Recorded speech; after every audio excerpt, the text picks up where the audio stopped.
Oui, ma pasteur Charles Bameko, Bapimele martyr. Ok. Bapimele palais du peuple. Mais au moins, on va laisser bêtise. Bapese martyr à Sali. Au moins, encore, pasteur Moussou Soussouli à Sek Wapi. Bapese Palais du peuple. Palais du peuple.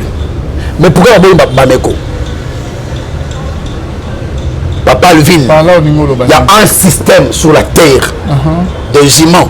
Il y a le capitalisme et le socialisme. Aussi longtemps que passer Charles Bameko, avant la bangoté, et Zati. Papa Levin, si on connaît que tu as Dieu, sache-le très bien qu'il va combattre. Donc, la réunion sur la demande, il y a palais du peuple, il y a stade des martyrs, il y a place à solliciter qui va pimelier, va répondre. Yo maintenant on a engagement spirituel. Pourquoi va répondre des questions? Pourquoi va répondre à Moussous? Pourquoi pas y? Mais bah pasteur Moussou Bazou palais du peuple. Musicien voilà. Pourquoi les autres ont été acceptés? Pourquoi pas lui? Chapitre 15, verset 18, 19 à 20, il est écrit: comme vous n'êtes pas du monde, voilà pourquoi le monde vous hait. Parce que je vous ai choisi d'humilier du monde, voilà pourquoi le monde vous combat. C'est tout à fait normal. Ce qu'on a mon kilité, mon kilité, ce qui est mon kilité, mon kilité, mon kilité, mon kilité, posé à Bango. Mais pour les gens qui vont combattre de la manière tout c'est si simple. Par là, si je vous comprends bien, Mboka n'a pas sataniste et trop. Oui, il y a les séquitants. Les alliés, ils ont comme dirigé na sataniste. Il y a les séquitants. Il y a les séquitants. Il y a quatre clics. Bah cause de musicien, il y a pamba té. La francophonie. La francophonie à bêta. Ok. Il faut la moto de la franc-maçonnerie. Comment ça? Musicien tout au bagozo a bêta musique il faut la moto de la franc-maçonnerie. Papa Levin. Actuellement, et béni va battre la combat Yesu. Je suis clair et je pèse le mot dans ce que je dis. Un musicien chrétien, un pasteur qui a eu à prester dans l'événement ou la francophonie, ce n'est pas un homme de Dieu, c'est un occultiste déguisé à homme de Dieu. Je sais de quoi je dis et je pèse le mot. Je sais de quoi je dis. Il y a beaucoup de mystères que je peux révéler là-dessus. Coopérer na sataniste papa, est-ce que l'univers là qui est bon c'est mot? Tout le monde Moïse a marqué faire rigolo dans l'église a prier les voilà là ça a prié moi est-ce que pas battre voilà c'est ça la gamote ayama ba wera ba edim la pas battre ba to balaga missionité il va ça la gamote liloba faire Condé voilà va se comprendre papa Levin donc ni gauche ni droite celui qui vient qu'on nous a pasteur un homme de Dieu sachant que on a pagan abon la muté maté qui ne sait pas la mission on va faire à qui non mais bien honte que fait le votre tour non tout dans la sujet je sais de quoi je dis alors tant on va à l'église et dans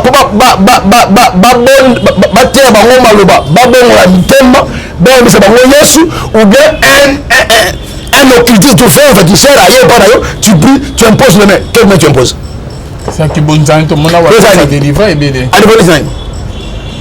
à délivrer il sent on a délivré nani il y a délivré ce qu'on appelle bon moi ça va pas nani manque la salle là on est allé toi la claire ne touchez pas au loin de l'éternel papa Levin tika ma Monaco tika ma Monaco tika ma muso baka oui non bile mozo mona stade pasteur ebele ba koki en moté papa laisse à tombe d'ici alors na bandeli et c'est le plaisir na bandeli faut faire attention tout ce qui brille n'est pas de l'or tout ce qui brille n'est pas de l'or nous sommes arrivés au temps de la fin nous sommes arrivés. Nous sommes attends, il y a mon qui attends, je prière dans stade de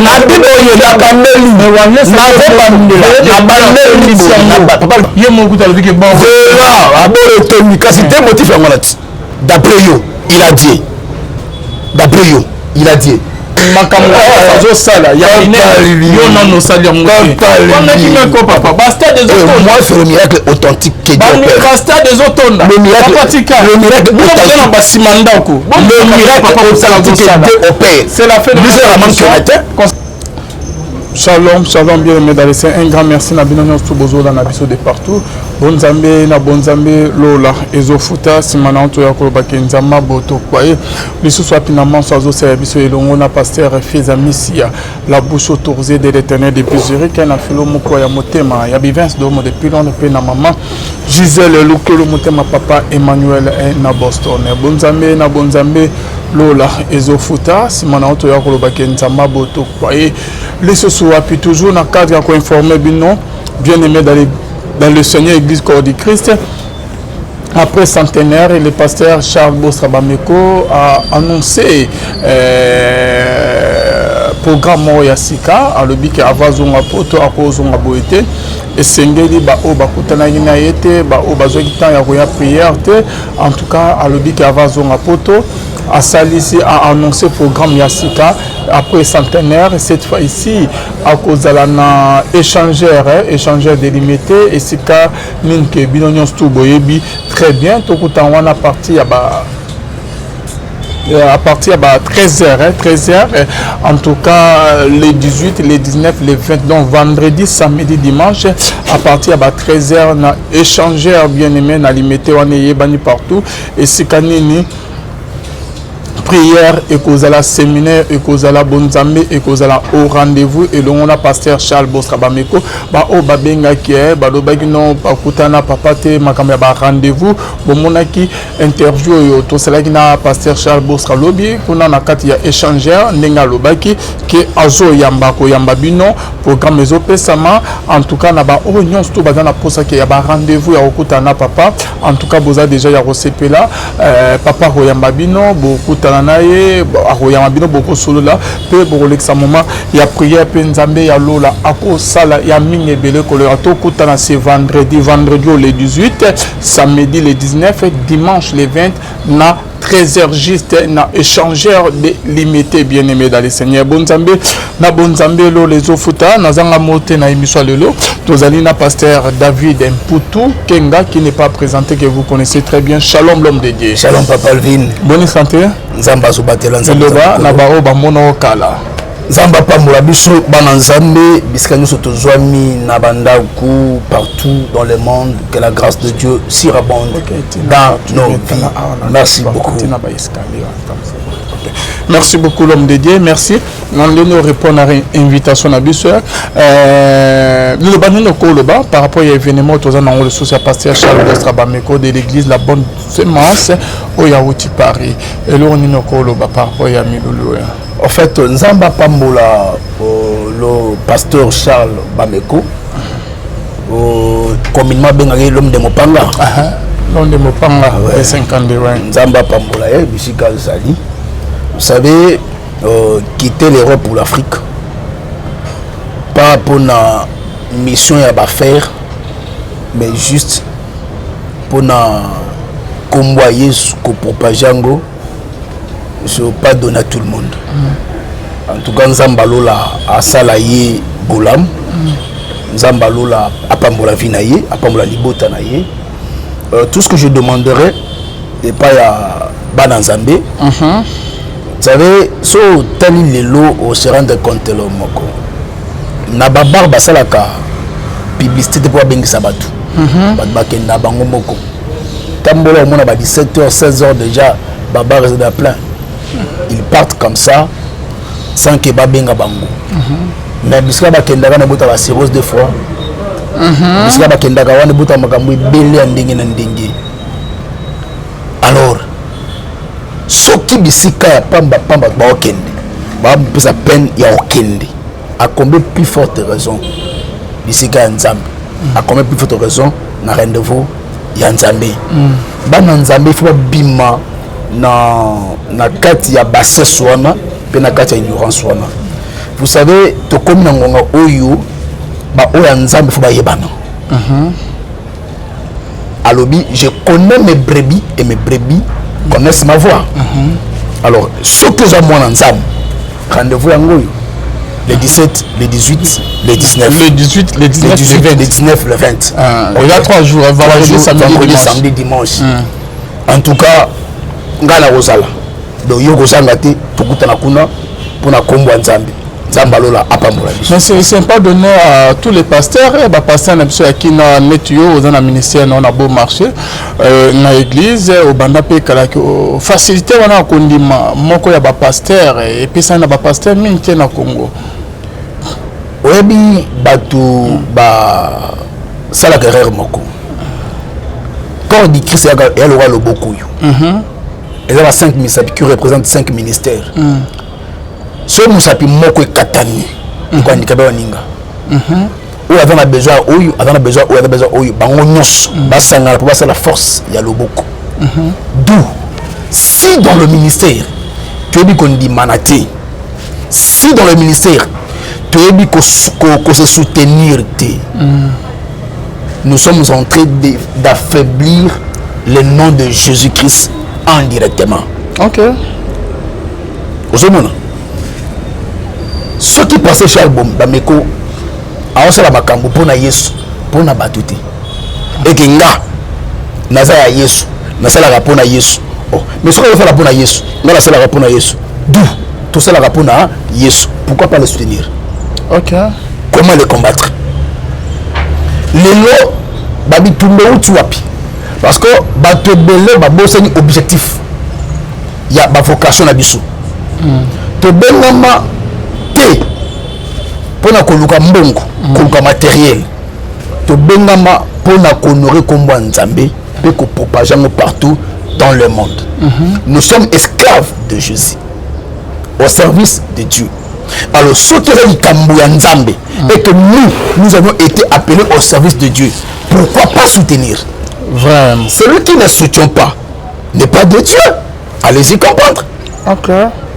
So bon gars qui m'a télé la ramra nzambe que musique peut comprendre ye bon ba oh ba bima système ya ko dénoncer oyebi ba évangéliste ba passer mingi ba comment dénoncer ba ninga ba monelo bo ba leki ba dénoncer et ça que pasteur on s'est retrouvé na kati makambo ko c'est la baninga makam. Comment vous trouvez ça?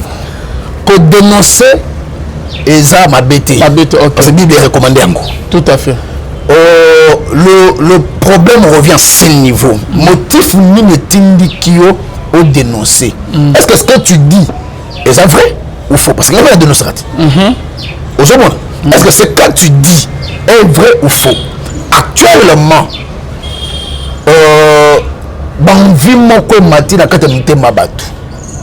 d'après l'écriture, vers le temps de la fin, Bolingwa Mbongo, ainsi de suite. C'est de là maintenant que j'ai logé Botani, un écoute. Le lot au coup à chrétien, proprement dit appelé chrétien, a ce la canabola mon ningati. Avancement mon ningati. Papa Alvin, l'éternel Dieu fait grâce à qui il veut, quand il veut, comme il veut, où il veut. Ça c'est Dieu. Si nous avons passé pour la tombolo le lot, Yangani. Je n'ai que Dieu à dire merci. Aujourd'hui, c'est pas tout le monde qui est appelé à devenir président de la République. Ce n'est pas tout le monde qui est appelé à devenir ministre. Ce n'est pas tout le monde qui est appelé à devenir pasteur. Ce n'est pas tout le monde. Je comprends. Alors, ce qui nous a basopé ngolo likolo à moto, na quantité mo songolo pakala. Acceptez-le. Au lieu de combattre. Ce que vous avez dit qu'on fort à mon ningati, misala à mon ningati, et qu'on zongue la coupe un jour, on dit moi pas ajouter. Tu veux devenir grand. Valorise ceux qui sont grands et accepte-les comme ça. Soutiens-les, tu deviendras. De la même coupe que tu jugeras, tu condamneras, tu combattras, c'est de la même que tu seras servi. C'est l'écriture. Merci beaucoup, Pasteur David Poutou. Merci na bande onion tout bazola na biso. Tozoko bana émission na biso elongo na Pasteur David Poutou. En tout cas, bobo c'est un programme c'est vendredi le 18 et le 19, le 20. Donc vendredi, samedi, dimanche à partir de 13h on échanger avec l'homme de Mopanga, Pasteur Charles Bostra Bameko. Biso onion tout tokutana et kozala vraiment bien makasi. Pasteur David Poutou. Toko jusqu'on a cisé l'église il y a ma solution ça dans l'église confusion totale après francophonie réaction de cause de la nuit. Oh Papa Louvin, s'il faut parler de la francophonie, elle a deux volets. Volet Liboso au coup du chapeau et un grand merci na président de la République Fatih Beton Mouka Tondolo Zamba Pambola. Francophonie était qui image en boca. L'extérieur. Vous comprenez? Et ça lit bien pour Namboka. Mais vrai problème est ça wapi. Et ça la spiritualité. Dans le domaine physique, oui. Mais dans le domaine spirituel. À part ni francophonie et yé na yango. Ok.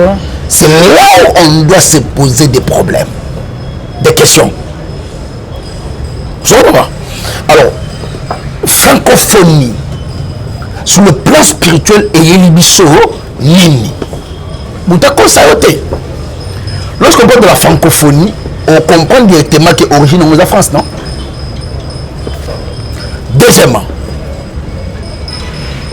qui est le président de la France? C'est Macron. Nazwa Malembe. Na kati ya mot francophonie et dans le mystère mot Batami, c'est la franc-maçonnerie. D'où ba pays onus baza, comment dirais-je, ba membre il y a francophonie pour que nous goûtons musique à ba détail pour que les gens me comprennent très bien. Il y a une explication dans détail. Lorsqu'ils sont venus, il y a pour la massanoti. Entre autres, magiciens, ainsi de suite. Okay. Vous comprenez? Par là, vous allez vous rendre compte d'une chose. La magie de tous ces pays-là était ici au Congo. Comment ça? Parce que na bande lissus na kati Congo la francophonie, il y a un mystère, un secret qui se cache à l'intérieur sur la franc-maçonnerie.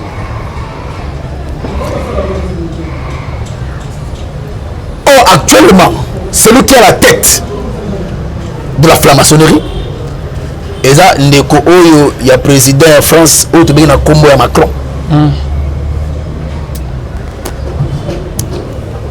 Tout d'abord français, on peut ça yo réponse à Mamna Oloba. Qui ne connaît pas spiritualité à Macron? On se voit. Alors, tout ce pays-là, lorsqu'ils sont venus, Moutuna Moutou Azolga Adma Meyer, na kata Joala, la concurrence, il y a des talents ainsi de suite. Donc, d'où chacun d'eux, comme pays, a comme ma spiritualité naïe. Juste pour s'imposer Abima meilleur. Par là, je dirais que Jéwan, sur le plan spirituel, est réuni qui une diversité de spiritualité. Na Congo Aou. Ce qu'il y a plus ces années. Alors, ce que le problème est à un niveau nini. Papa Levin. Le diable ne vient jamais pour rien. Et il ne fait jamais quelque chose pour rien. Ce qui fait mal aujourd'hui, les animes, les hommes de Dieu que nous sommes, et les enfants de Dieu, nous ne savons pas distinguer les choses ou faire la part des choses. Comment dirais-je?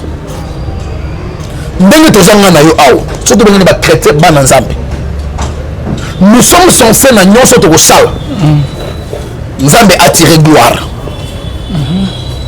Tout chrétien, partout à ça.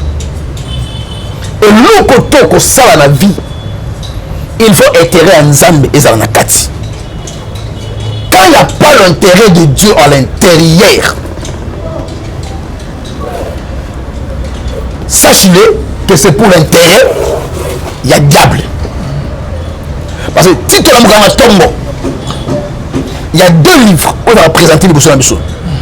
On a commis le bien, on a commis le mal. Page, moi je fais ma chaque jour. Quand on sait ma bé, bah comment on a page où on a commis ma bé, bah commis mal. Quand on sait malade, bah comment on a page où on a commis bien. Quand on veut que nous là, tu dois te poser la question. Ce que c'est qui m'a bé, c'est que pendant le jour, attends au bien à ma ensemble. Tu as eu à servir le diable, pas le Dieu créateur. Quand on s'est malade, tu as eu à servir Dieu. C'est de là que le diable nous acquise, c'est pas Nzambe. Dans la fondation Job. Tant que tu es là, regarde celui que tu tapes la poitrine. Tu te dis que c'est ton fils, ton serviteur. Voilà ce qu'il a fait aujourd'hui.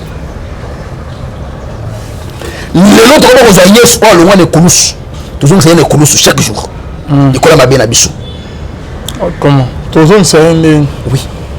Il y a ce qu'on fait la rabisso pour la massou.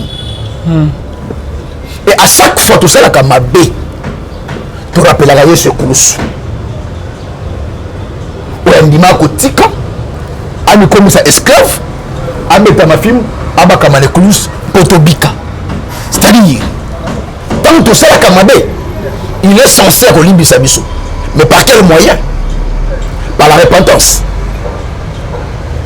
Vous comprenez? Par cette repentance, il faut asperger à sang. Ce sang qui a été aspergé sur la croix, c'est le sang de Jésus. Le sacrifice par excellence. Pour tous en sommet. Alors, le nom de quoi chrétien, non surtout au sala, nous avons des faiblesses, d'une manière ou d'une autre. Mais dans tout ce que nous devons faire, il faut tout à l'intérêt ensemble.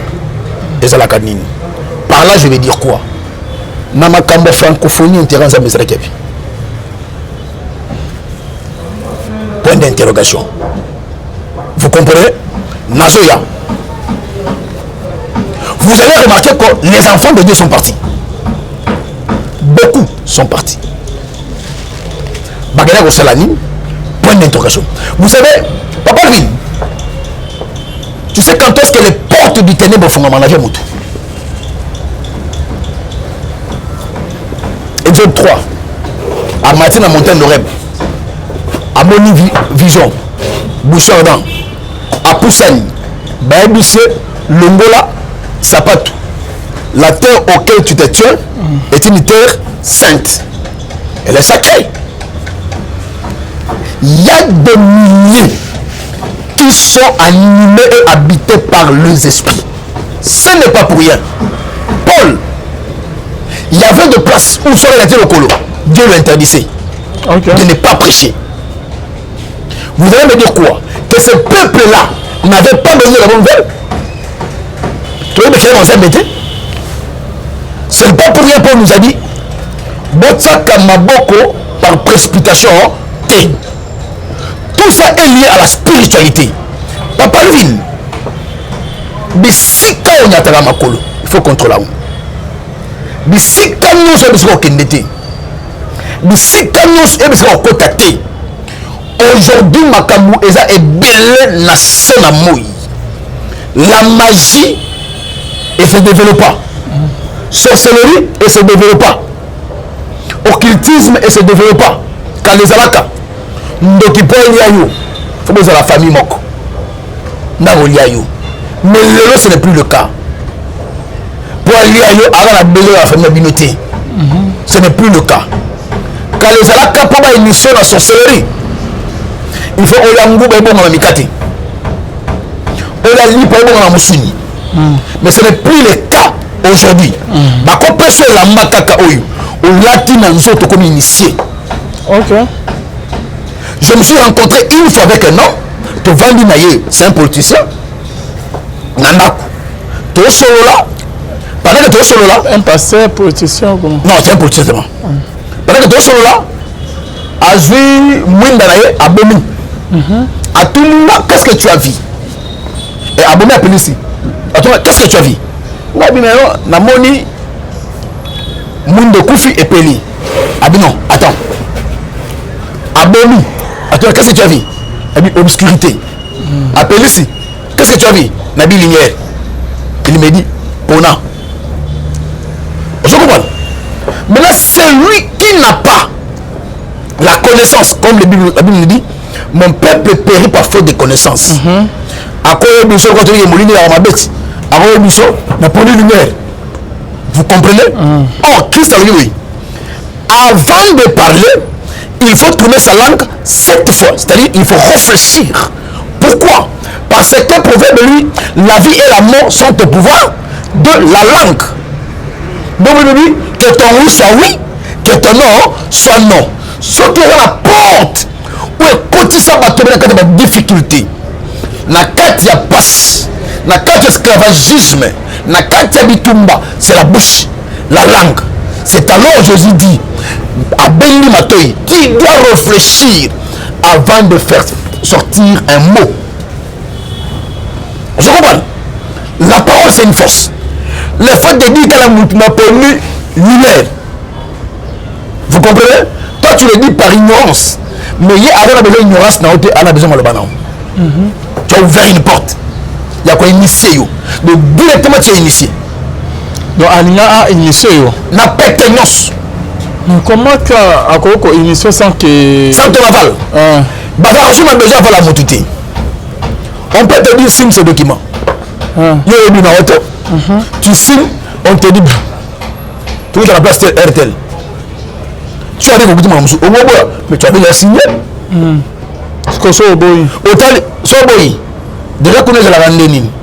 Le fait déjà au côté pas bon on ma shooter. Ah bon? So il faut pas la débat pour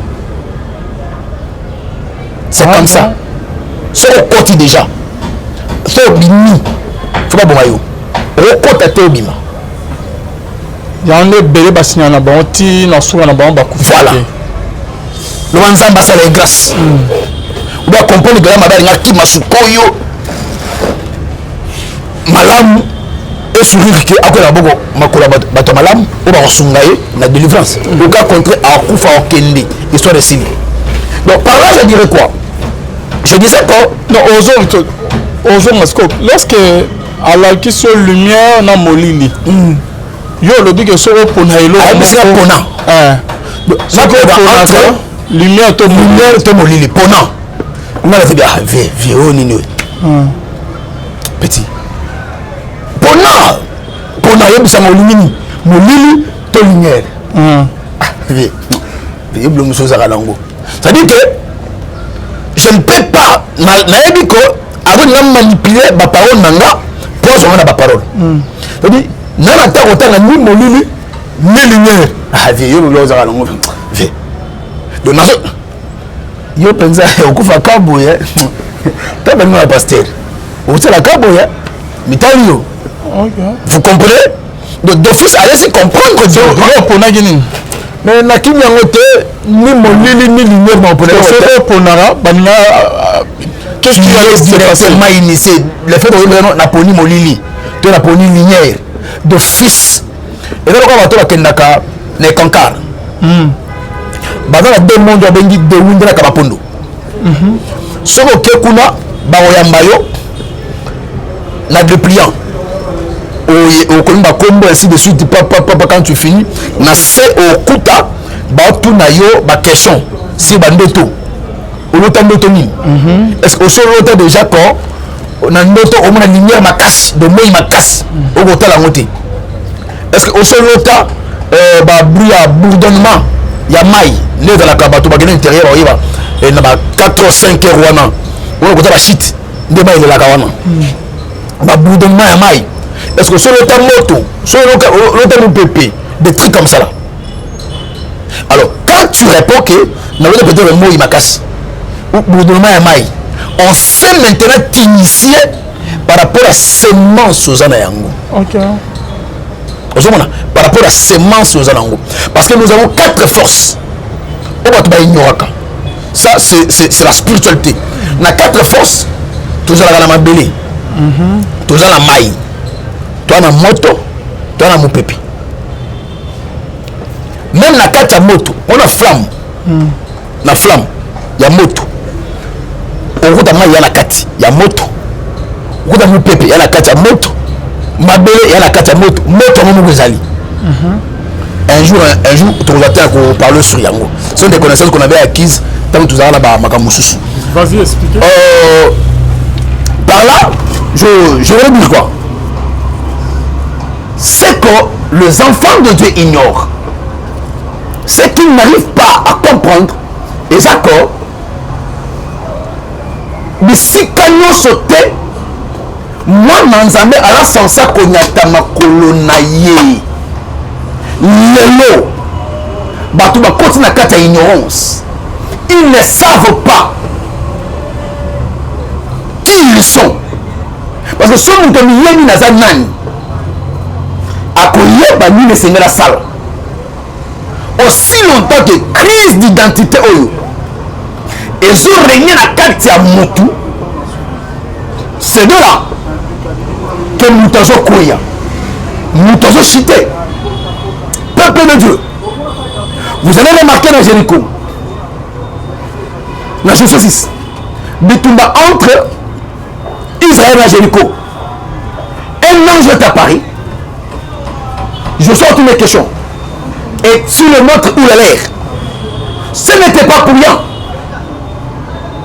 C'est-à-dire, il allait comprendre l'homme qui est apparu. Il est de quelle spiritualité? Il y a Bango. Tu as un homme de Moussous. Frère, yo qui n'a pas yo qui n'avait pas un Zambé. Toi qui n'avais pas Satan. Oui, c'est bien bon. Ok, on t'a dit Massanou.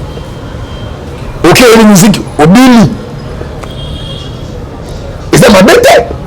Mais n'oubliez pas, même la musique, on a yoka. Musique, elle est moussoutée. Surtout que, nous avons un Samuel. Au coup, quand l'Esprit de Dieu s'était retiré de Saoul, dans 1 Samuel 16, vous avez remarqué une chose.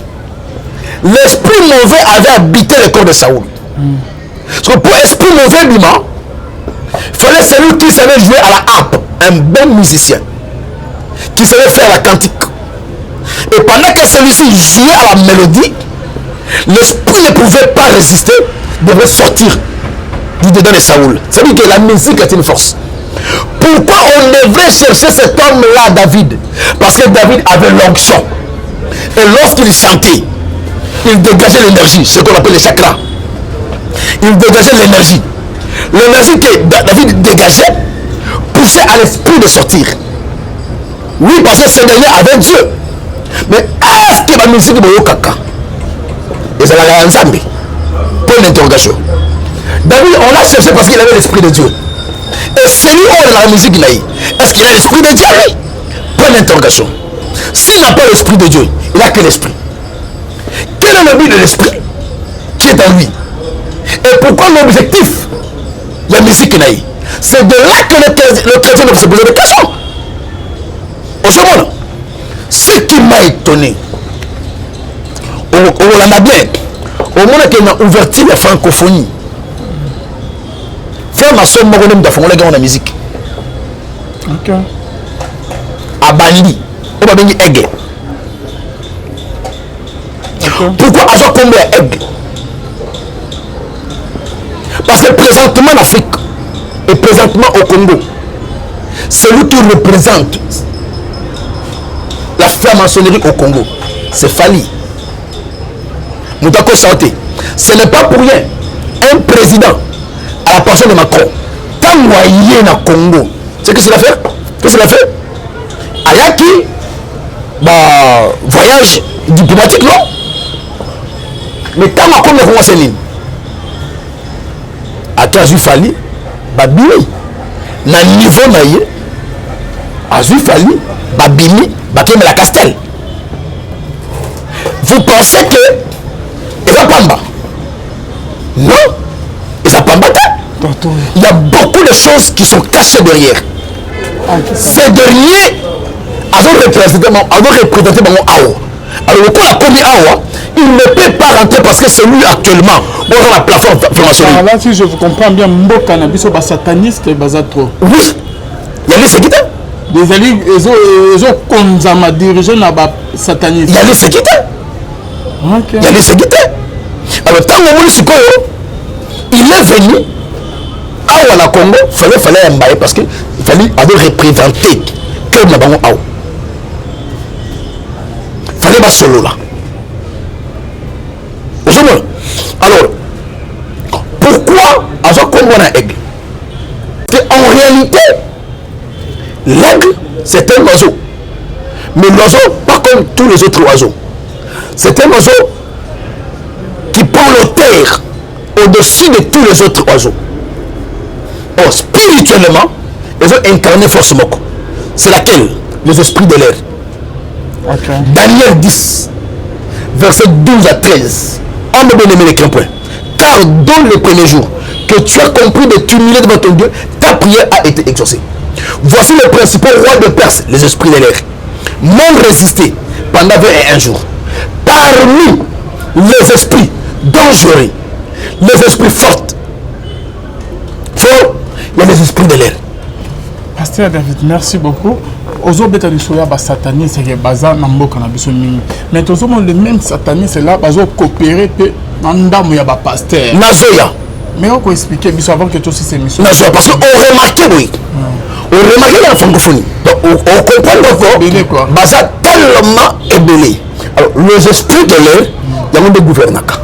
Oh, fallait c'est un aigle. Vous comprenez? Voilà pourquoi fallait affongola. Fallait akanga. Mais on remarquait dans le Guinée. Vous comprenez?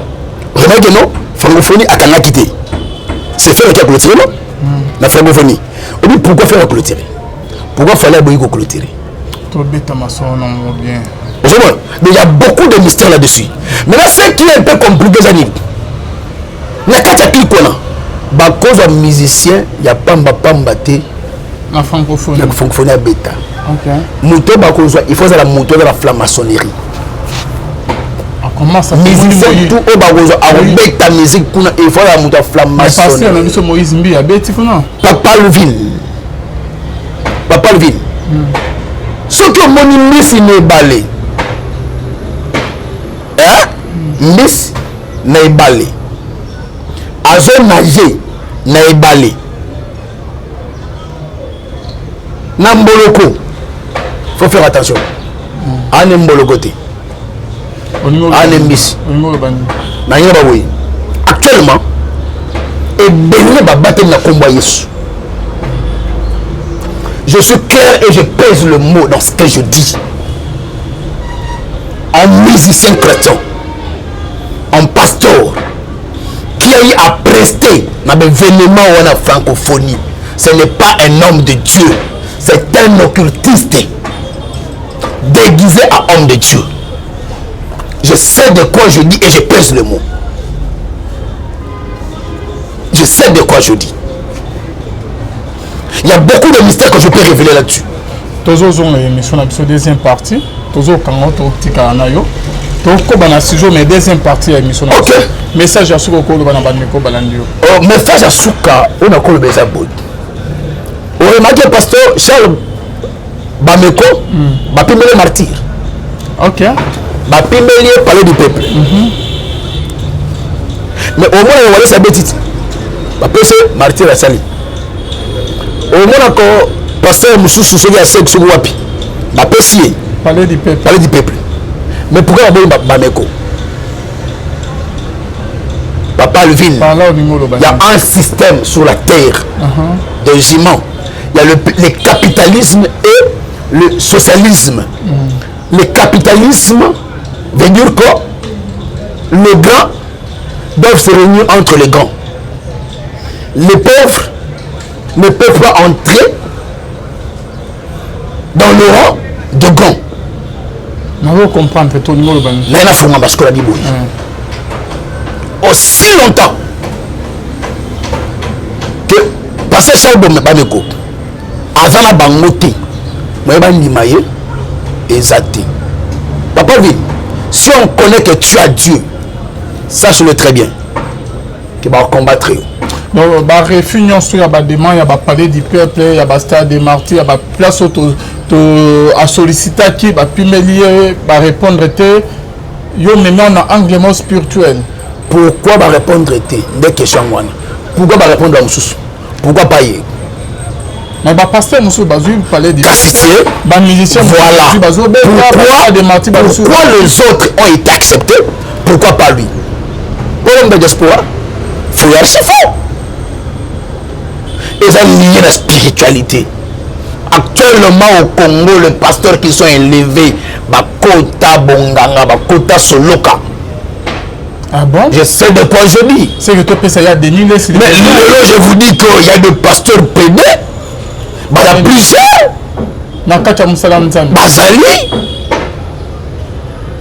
Bazali.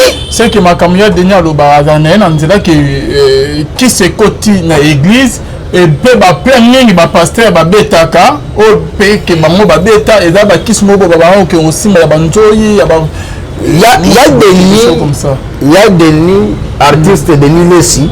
Oyo que je salue en passant. Quand on a un sujet,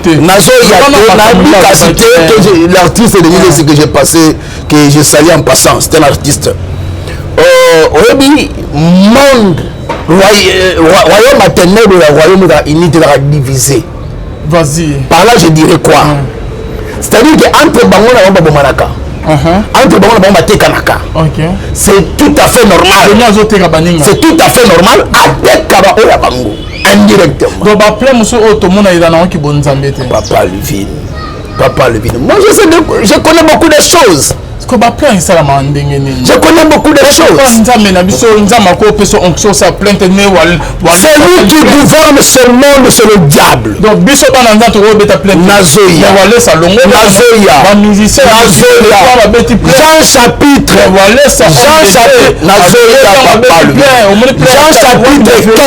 Jean chapitre 15, verset 18-19 à 20, il est écrit: comme vous n'êtes pas du monde, voilà pourquoi le monde vous hait.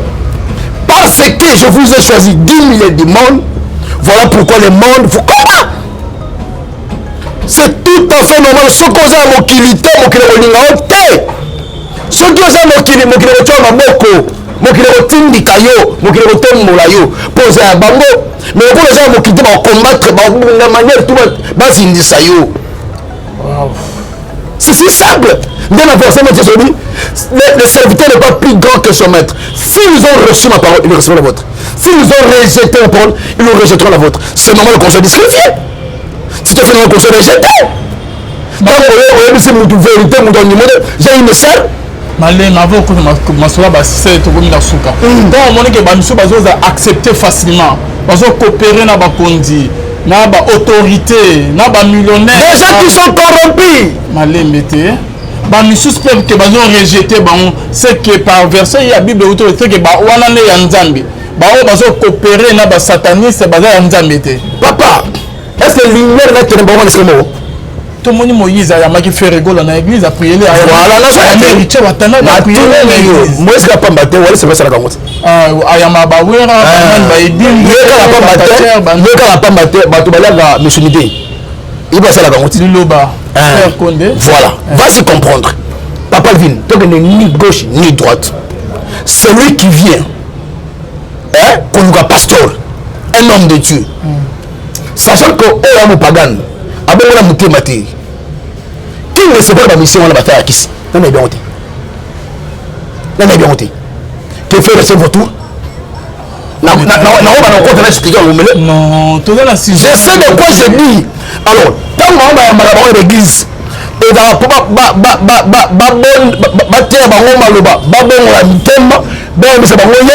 ou bien un occultiste tout fait, tu sers ailleurs, tu pries, tu imposes le main. Quelle main tu imposes? C'est qui bon temps, tout le monde a délivré et bien. À délivrer, à délivrer, on a délivré. Nani, il y a délivré à la paix, bon, moi, je vais la été nani. Manque la seule à On est à l'écart. Toi, la claire. Toi, c'est la claire. Ne touchez pas au loin de l'éternel. Ah, papa, le film. Tika Monaco. Ah, Tika Monaco. Ah, Tika Monaco. Baba. Oui, c'est une mission. Non, oui, ça. Bilemo ils ont mon stade. Pasteur Ebele bakoki en moté. Papa laisse attendre ici. Alors na bandeli. Et c'est le plaisir na bandeli na bandela sur le coup. Et il y a Kimi Jezabel. Azo Kimma. A commis na Torah kiri tabatami.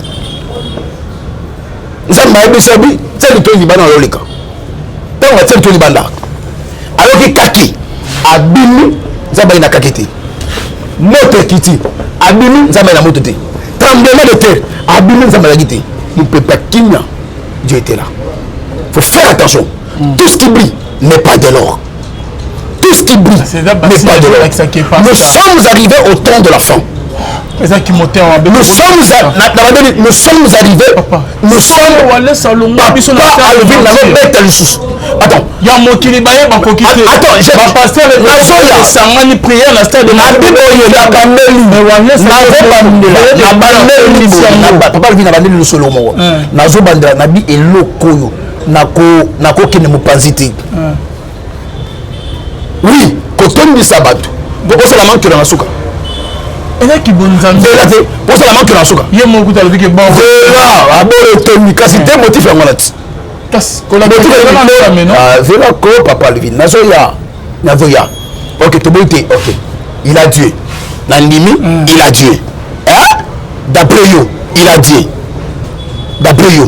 Dieu bon lui qui a Dieu il se mona moto na nzambe mais on s'en manque là fait miracle wana azela non yo elode etali yo mo elode te na travail na iti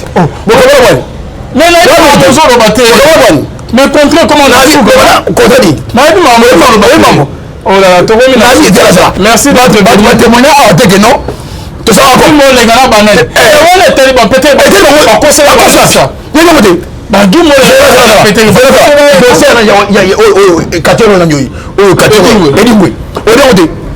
ah oui voilà celui qui est Dieu on faut me répondre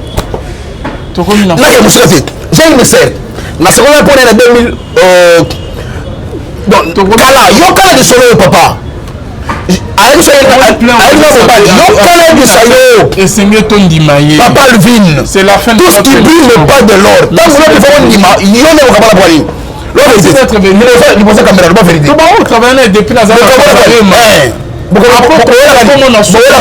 contre comment na suka c'est to komi na suka pas contre comment na suka merci d'être venu banga la vérité on est dans opposé banga nzambe non la vérité banga nzambe non et dans par rapport que Guimo le cas à cela qui des témoignages et pas na yamaki après sur la émission à démentir on est c'est miracle on a témoignage de la kota bon c'est mal lobaki direct le kota c'est là toujours na milim mais le vérité tout le kota c'était ça mais moi c'est liga bi yo mo ko sudé c'est votre émission c'est la fin de notre to silisi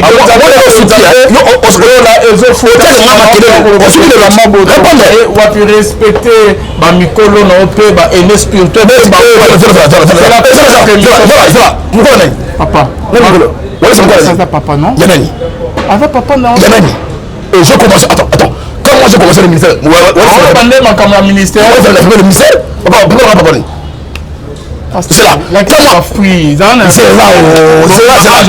c'est là on a âge biologique ok merci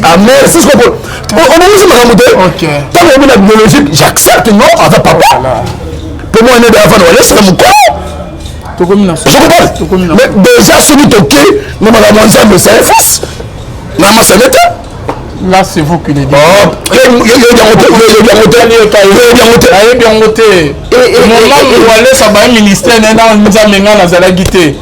tozomona baoyo makambo azosala ya minene yo nano osali yango te ondaki meko papa bastade ezotonda c'est le miracle authentique que Dieu opère. bastade ezotonda papatika na basima ndako le miracle authentique que Dieu opère. c'est la fin de l'émission qu'on se trouve à la prochaine le propos tenu langage que son propre tenga la numéro tali eka yemoko votre numéro votre numéro on a appelé à l'apôtre Mobo à la fin attaché de presse à Robert Marfin Ngai. Na fruit de l'esprit ba fruit esprit exactement on a tomboki te la bimabe zala na bolingo te bisangai na bolingo est-ce na bolingo te c'est numéro je plus de 200 je suis venu défendre Jésus ça voilà pourquoi l'amour OK on défend 243 82 411 32 46 OK merci plus 243 82 411 32 46 lola ezofuta c'est maintenant to ya koloba ke ntamba boto croyez il soit qu'on se trouve à la prochaine bye. Tu imposes le main. Quel main tu imposes? C'est qui bon temps tout le monde a délivré et bien. À délivré nani? Nani a délivré? Il me semble on a délivré. Nani? Il a délivré ce qu'il a payé. Bon moi je vais pas me nani. Manque la seule là. On est allé car. Papa, toi la claire. Toi c'est la claire. Ne touchez pas au loin de l'Éternel. Ah, papa le vient. Tika ma Monaco. Ah, tika ma Monaco. Ah, tika ma Kamuso baba. Oui, c'est une mission. Oui, non,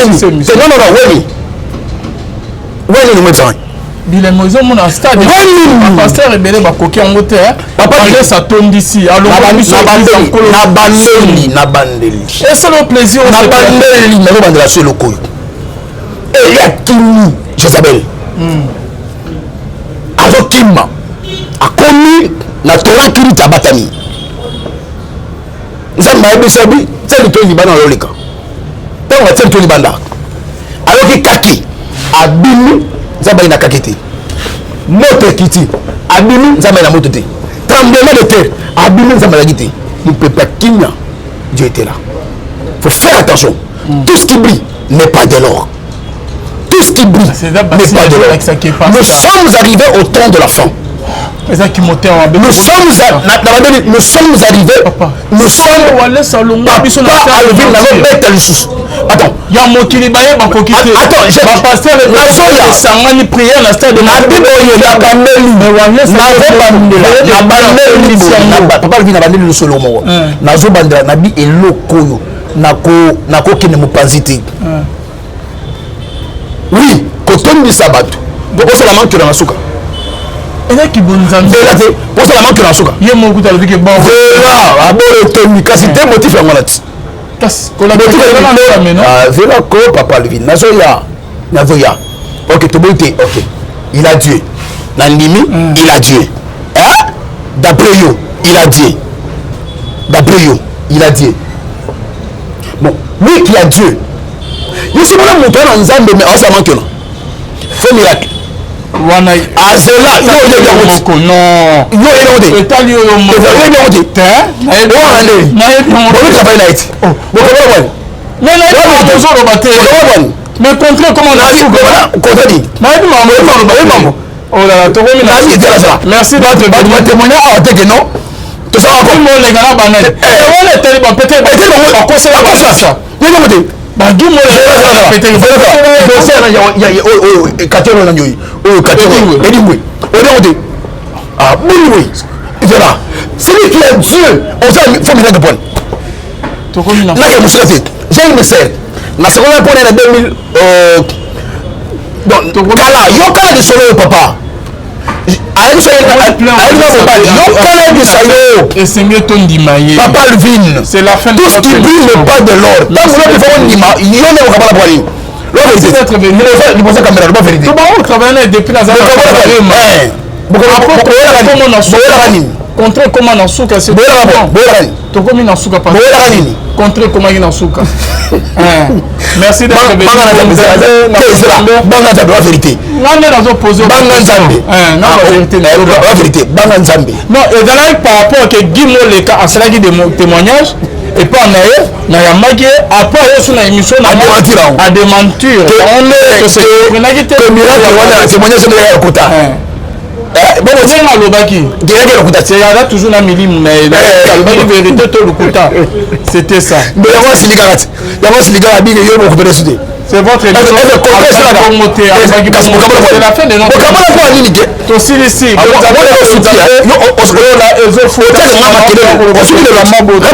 va respecter ma micolo na ope ba ene spirituel. Papa. Papa non. Yanani. Papa non. Yanani. Et je commence. Attends. Quand moi j'ai commencé le ministère. On va parler comme le ministère. Le ministère. Papa, pourquoi on va pas parler? C'est là. C'est là. On a âge.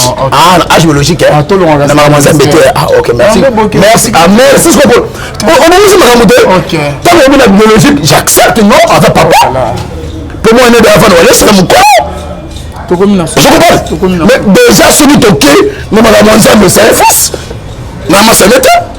Là, c'est vous qui le dites.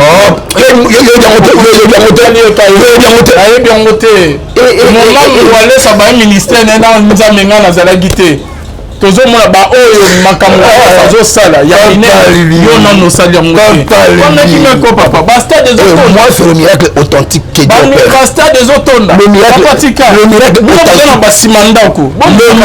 authentique que Dieu opère c'est la fin de l'émission qu'on se trouve à la prochaine les propos tenus langage que son propre tenant la numéro te tali et kayemoko votre numéro on a appelé